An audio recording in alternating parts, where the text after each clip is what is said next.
Hello hello সালামালাইকুম আপা। হ্যাঁ ওয়ালাইকুম আসসালাম, বলো কি? জি আপা, ওই আজকে কি ঢাকায় সব জায়গায় মিছিল ইসের সময় কারফিউ শিথিলের সময় মিছিল করার নির্দেশ দিচ্ছেন? না, মিছিল না, যদি ওরা নামে টামে তা আমাদেরও প্রেজেন্সটা থাকা দরকার ওইভাবে। জি, কিন্তু মিছিল কি করবে? না না না না না, মিছিল করবে না। তাহলে মহানগর থেকে নির্দেশ দিয়ে দিয়েছে সব ওয়ার্ডে সব জায়গায় মিছিল করার জন্য, তাহলে এটা বন্ধ করাই না? দাঁড়ো দাও দাও, ওদেরকে কে বলছে মিছিল করতে? ওদেরকে মহানগর কি করছে? ওদেরকে মহানগর থেকে বলছে। মহানগর কে বলছে? তো মহানগরে কেউ না কেউ বলছে তো। জি জি সেটা একটু জিজ্ঞেস করো তো। জি, আমি জিজ্ঞাসা করছি, আমাকে মোহাম্মদপুর থেকে ফোন করলো, মোহাম্মদপুর আদাবর থেকে, যে আমাদের মিছিল অর্ডার করেছে। উত্তর থেকে কাদের ভোলার কাদের ফোন করছে। ভোলার কাদের তো একটা মিথ্যে কথা, ওর কথা কয়ে না তো, ও খালি জি আপা, জি আপা। ওটাই জানো না, ও সবসময় কিন্তু মিথ্যে কথা কয়। আপা তাহলে আমি একটু খবর নিয়ে আমি মির্জা আজমকে তুমি জিজ্ঞাসা জিজ্ঞেস করি। করো। হ্যাঁ, মিউজিক কে বলছে কি? যদি ইন্টেলিজেন্স বা এদের থেকে বলা হয় তখন এরা করতে পারে যে আমাদের প্রেজেন্সটা থাকলে তখন ওরা নামতে সাহস পাবে না, এদের সাপোর্ট হবে। জি, এটা হতে পারে, বাট তাহলে তোমাকে একটু জিজ্ঞেস করে নিতে হবে। আমি আচ্ছা, আমি ওদেরকে হেল্প করার জন্য হতে পারে, কিন্তু জি মির্জা আজমকে জিজ্ঞেস করে যে মির্জা আজমকে কে বলছে, জি, ওরা জিজ্ঞেস করে আমার জানাও। আমি জানছি। আর আপা ওই যে তালিকাটা তৈরি করতে বলছেন, একটা তালিকা তৈরি করছি। তা আমি রেডি হয়ে গেছে, আমি আপনার কাছে আজকে হ্যান্ড ওভার করবো, আপনি পিএমও থেকে ফেরার সময়, বুঝলে? হ্যাঁ ঠিক আছে। আর আপা আর একটা বিষয় একটু বলি। আমু ভাই 14 দলের মিটিং ডাকছে হ্যাঁ তার বাসায়। হুম তো আমি যাব, হ্যাঁ আমাকে যেতে বলছে। যাবা, আচ্ছা, যাও।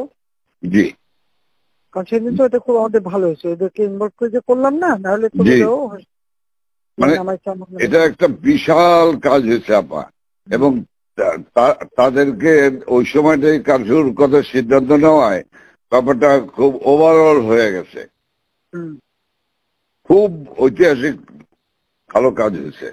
ওই তাদের গিয়ে একটা মেসেজ দিচ্ছে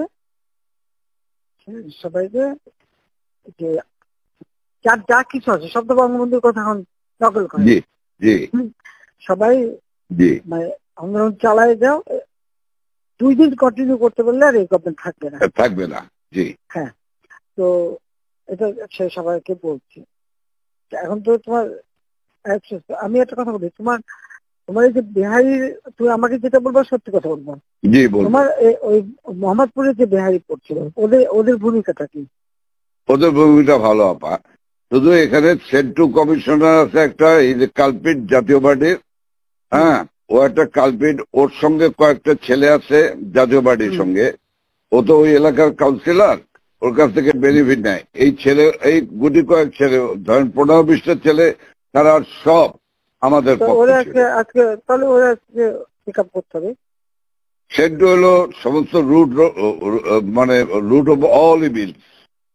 তাহলে ওটাকে ধরাবো, ওটাকে ধরবে। আর এছাড়া আমার মোহাম্মদপুরের সব ঠিক আছে, শুধু পল্লবীটা ডিস্টার্ব।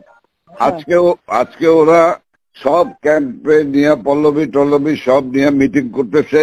ওই নাসিম আলীর ছেলে হারুন, ও চলে আসছে রংপুর থেকে।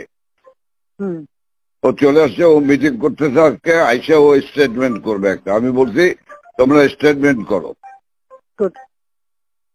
ঠিক আছে, ওরা আজকে স্টেটমেন্ট করবে আপা।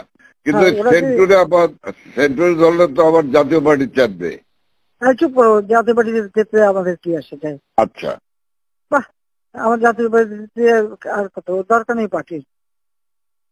সেন্টু হলো অনেক না না, ওই যে জিন্না লাশ, আমি বলি যেটাকে ডিস্টার্বিং এলিমেন্ট বলো, আমি এবার একটা থাকবো না, সব সাফা করবো। জি আপা, জি আপা, একদম এবার ছাইকা ফেলতে হবে আপা। আমি তো বলছি ওই যে কুইল বস্তিতে সবগুলি যে ওখানে ঠুসে ওখানে থাকে, তোমার এই বিহারি বস্তিতে থাকে, আবার কিছুই নেই, সব জায়গায় একটু সার্চ করো। জি আপা, সার্চ করা, জি আপা, ব্লক রেড করতে হবে, চিরুনি অভিযান। সেটাই চলতেছে এখন, সেটা চলতেছে, কিন্তু সেই সাথে জি আপা, বাঁচতে যেমন কিনতি, বাবরে বাবা। আর আমি ওইটা খবর নিয়ে আজবের কাছে খবর নিয়ে আমি আপনাকে জানাচ্ছি। শব্দ ডিস্ট্রিক্টে নাই। হ্যাঁ, তুমি আমাকে ওইটা জানাও, ওইটা খুব জি দরকার। হ্যাঁ, জি আপা, আচ্ছা আচ্ছা। জি জি, আসসালামু আলাইকুম।